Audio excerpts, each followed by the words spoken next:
start with the introduction by Kirby and the opening statement from Coach, and then get into questions if y'all have. Thank you. Good morning. Thank you all for being here. It's an exciting day. I've been waiting for a number of days to have the opportunity to make this introduction. First, appreciate all of you being here. A lot of exciting things going on within Texas Tech athletics now. The fall's right around the corner, and we're excited about this announcement today. I see head baseball coach Tim Tadlock in the back of the room. Tim, thank you for being here. Appreciate what you do each and every day for our university and the leadership that you continue to provide. Let me next start with just recognizing and thanking members of our our softball team.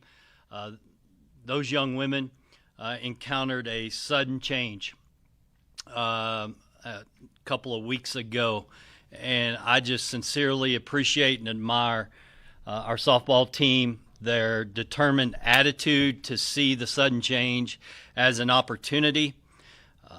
We had an opportunity to visit with them on a couple of occasions, and they were very confident that they had a strong foundation in their clubhouse, in their locker room, and they said, it's time for us to win. We expect as a program to be in the NCAA regional. Kirby committee, go out and find a coach that is focused on winning and can get us to the regional next year. Strong group of young women, and again, I appreciate our softball team, the season they had, as well as how they handled this sudden change. Want to very quickly also thank publicly the search committee that I worked with during this time. Dee Dee Brown Campbell serves as our senior woman administrator. She was our shortstop through the search and did a great job linking us and making sure communication lines, and we were all on the same page. Brian Shannon, our faculty athletic representative, is also in the back of the room. Brian was a member of our search committee and provided great counsel there. Nico is here. Nikki is our assistant athletics director, oversees our human resources department, played college softball at Rutgers, and was a great member of our search committee. Nikki, thank you for what you did and the energy and time you gave for us there. Tracy Sellers, a former softball player, was a member of our committee. It was great to have Tracy involved. Tracy and John have invested and supported this athletics program in so many ways, our football program, our softball program, and Tracy gave very generously of her time and insight and counsel to this process as well. Ginger Carrick Davis was also a member of the search committee. She's a member of our board of regents, and Ginger just has such insight into leadership and character and is always a very valuable resource and individual to have involved in processes like this. So appreciate Ginger's leadership and involvement in the process as well. This search, Gerry Glasco, winner. When the team said go find a winner, we went and found a winner. 7 years as head coach at Louisiana, 787 winning percentage. Think about that for a minute. 787% winning percentage. The man knows how to win. You've seen his bio. Everybody knows of his background already. Red Raider Nation is going to fall in love with Coach Glasco really fast. He's been to the NCAA tournament every year. We're excited. Vicki, welcome. We're excited to have you part of the Red Raider family. I know you and your family are going to find Lubbock as the greatest place in this world to live. That's what I believe, and I know you're going to find that as well. The interest in softball season tickets has escalated significantly since the news of Coach Glasco. Get your season tickets today. First time in program history, we're going to sell season tickets to softball. Make your deposit today, Red Raider Nation. So secure your spot. Make sure that you are in the stadium to watch this team next year, to watch Coach Glasco lead this team, because there's going to be some exciting times ahead. So Red Raider Nation, again, you're going to fall in love with this guy. I cannot be more excited to work with him. The energy that he has brought has been tremendous. He was texting me at 5 a.m. on Father's Day Did not remember that it was Father's Day, did not remember that it was a Sunday morning, of which I forgave him for both of those things, but it was also Vicky's birthday. And I said, I will not forgive you for not remembering your much better half's birthday. And he, of course, he knew what day it was there, but he wanted this job. He wanted this job. He wanted to be a Red Raider. He knows how to win, and he's going to be great for this program. So without further delay, Red Raider Nation, it's my honor and privilege to welcome and introduce you to our new head softball coach, Gerry Glasco. Gerry, come on. So we're going to ask Coach Glasco to put this jersey on. All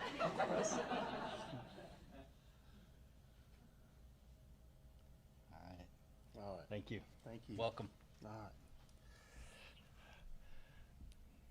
Thrilled to be here. I want to thank before I start. I want to thank Dr. Maggard, the athletic director at Louisiana, for giving me a chance to be a head coach. I got into college coaching late in my life. I didn't start till I was 49 in October of 2008.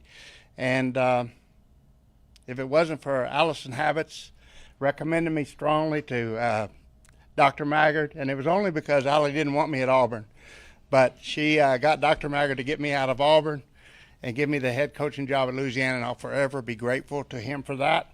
We had a great president, Dr. Savoy, and he was invaluable. He supported me from day one. He was almost every single home game, and his late wife, Gail, was our biggest fan. And so I'll forever be grateful to Dr. Savoy, Gail, Dr. Maggard, my boss, Dr. Jessica Leger, and for the tremendous opportunity to lead the Raging Cajun program for 7 years.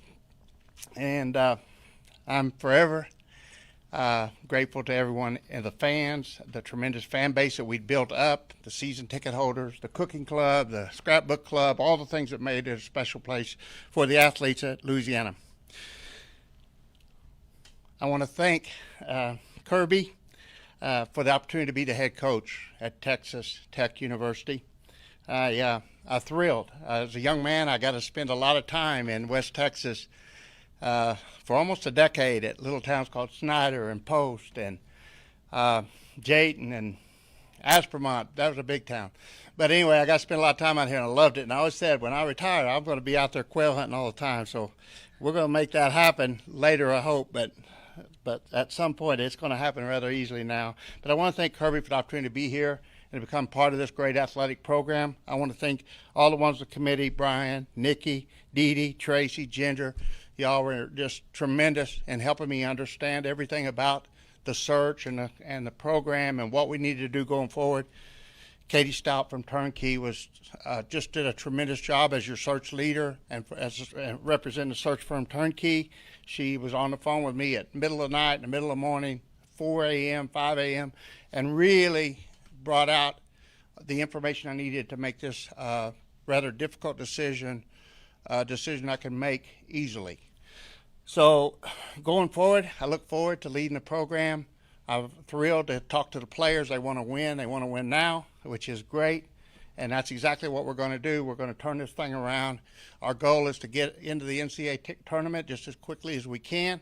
I don't see any reason we can't do that immediately this year, but it's going to take a lot of hard work. And we're going to roll our arm sleeves up and get after it. And that's what we're doing right now. Hope to have my staff in place in the next couple of weeks, and then we'll go forward full bore.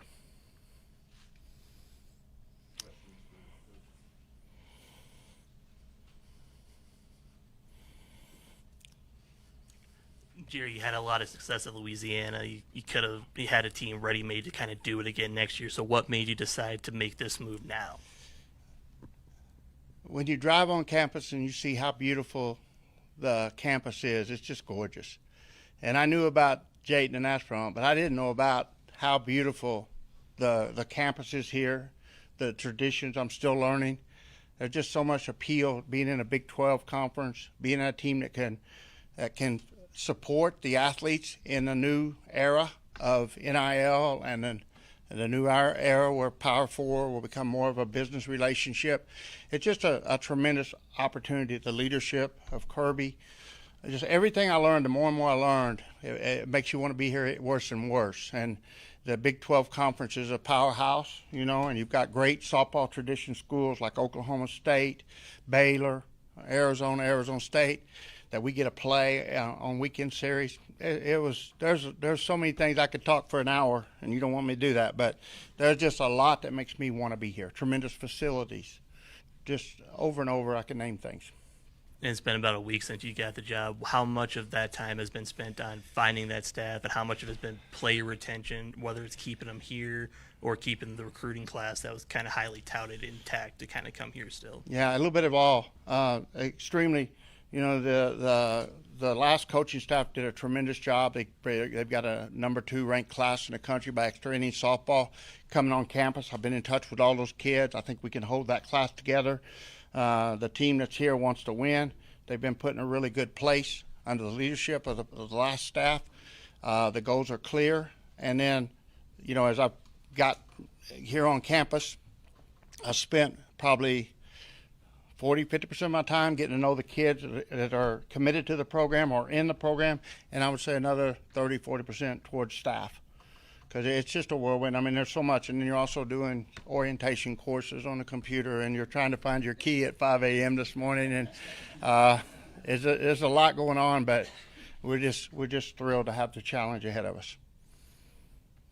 Coach David Carter from ABC here in Lubbock. For our friends in Lafayette, you know, you mentioned how difficult it is to leave a job like that in a place like that. What are some of your, I guess, best memories of what you did there before coming here? There's so many, you know, it's kind of like you could go on. The announcer, Rob Harris, crazy, you know, and I had to run around the bases after the first game, and they didn't tell me that. I at least tried to practice a little bit, but, you know, they had great traditions. The fan base there is like a minor league ballpark. And that was the appealing thing here. You know, I went into Louisiana. It was a really, you know, they'd won 40 games in a row, 16 years in a row. They won the Sun Belt Championship regularly. They were in NCAA tournaments 16 years in a row. So my challenge was to maintain what the great coach Yvette Girard had started and Michael Loteef. You know, and they had tremendous coaches throughout their history. I think they just naming their 4th or 5th coach now after 40 years.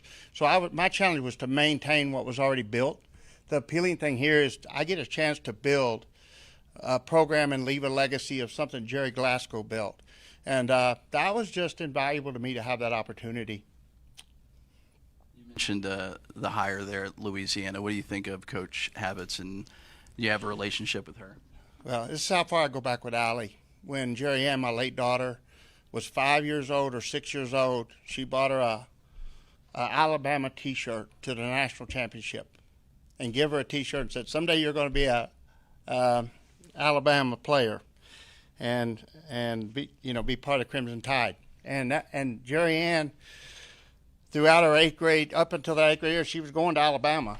And her freshman year at Georgia, they play fall softball at Georgia, and my associate AD over softball was Craig White, and Gerry Ann we'd moved down as the fall of her freshman year, and she'd gotten player of the week in the area.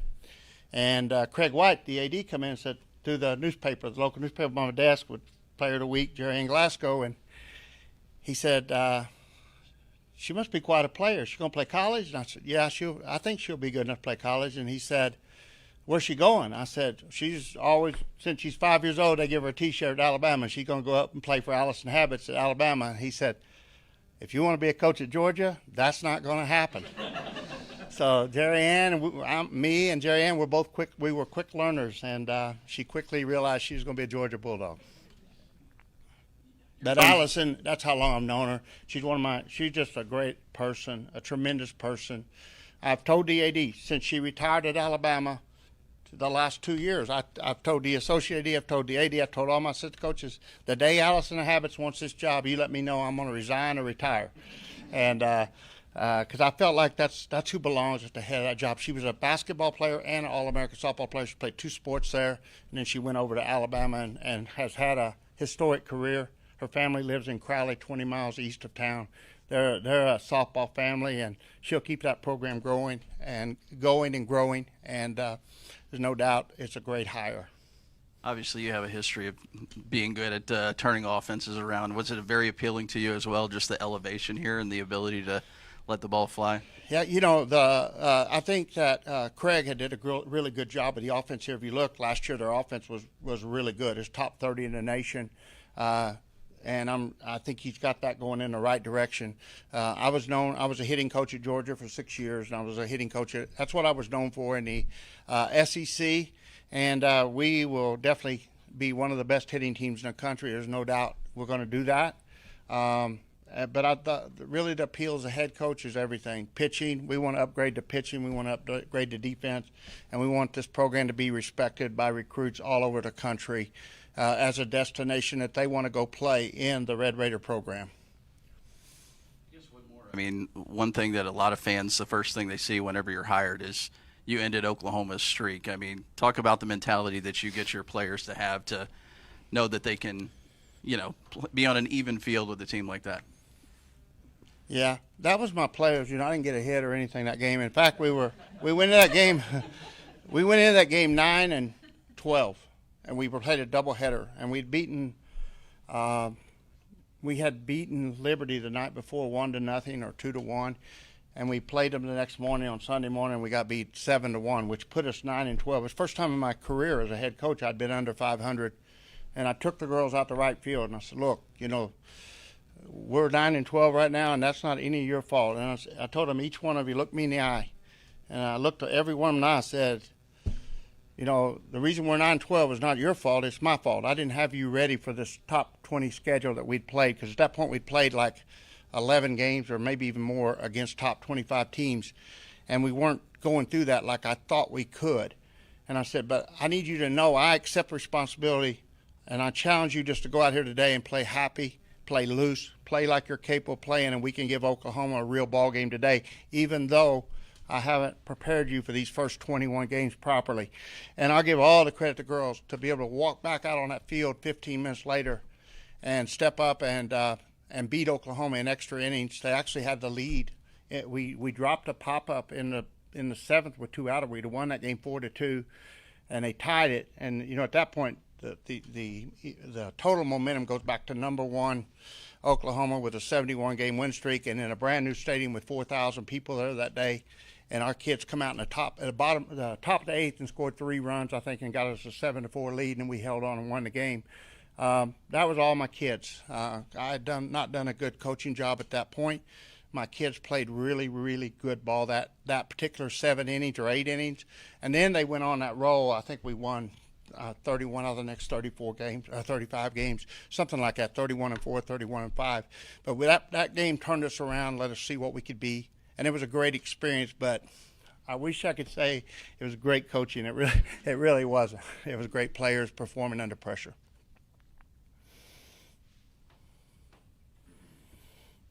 Also got kind of a unique opportunity here. You have some of your former players here in town playing here. Have you been able to talk to some of them while all this is kind of going on? Yeah, I've had several text me, and the phone has been. I've got to apologize to a lot of people. I've tried to keep up. I always try to like every text and reach back, but I've been overwhelmed by calls and texts and email. And I've still got some catching up to do. But, yeah, my former players are phenomenal. They always reach out, and no matter where I go, all the way back from kids I coached in junior high and high school, my phone's blown up with those kids. And that's who gets you here, like as a coach. It's all about, I would have never got to Georgia as an assistant coach if I hadn't had great travel ball players, and I would never got to great travel ball players if I hadn't had great high school players and great junior high players in our program, where I was always an assistant in junior high and high school. And, I've just been lucky and blessed everywhere I've gone to have great players. And they push me and support me because they know how much I need their help. So I was able to talk to one of them. One of the things she said was that what you say is what you mean. There's no kind of sugarcoating it with you. How important is transparency in this day and age with where college athletics is and where it continues to head? Yeah, I think one of my weaknesses as a coach is I'm too transparent. Like, I'll tell you what I'm thinking, and especially when I've messed up. I'm like, I'll tell you when I've messed up, and I'll tell you when we're not getting it done, to the point that sometimes I need to be quiet and just don't tell everything I know. But transparency and honesty is the backbone of all great things, I think, most of the time. And so you'll find me, there'll be times as a reporter, you'll say, I'm not going to put that on paper. Gerry should have said that. That's the kind of coach I am. And, you know, it pays off on the field, I think, when you're transparent with your players. They're going to know where they stand. And that's just who I am. What are kind of maybe the lessons you learned from that Louisiana job that you could apply to this one?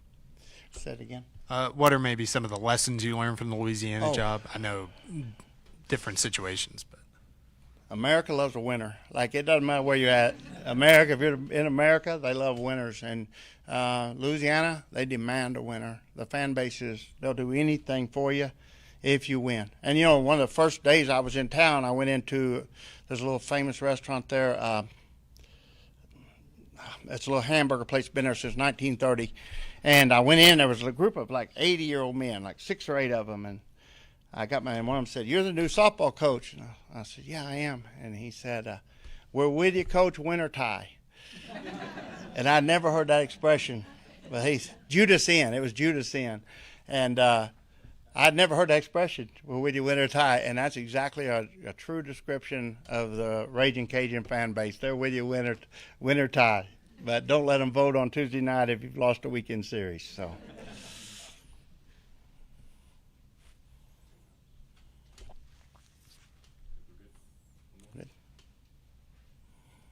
Sorry, one more.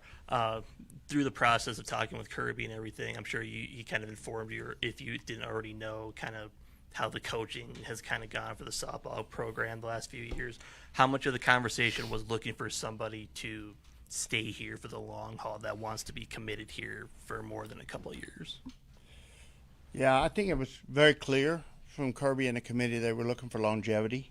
They were looking for somebody that would commit to stay here with the program and see it to all the way through. You know, just not just take the job and start it, but to take the job and finish it.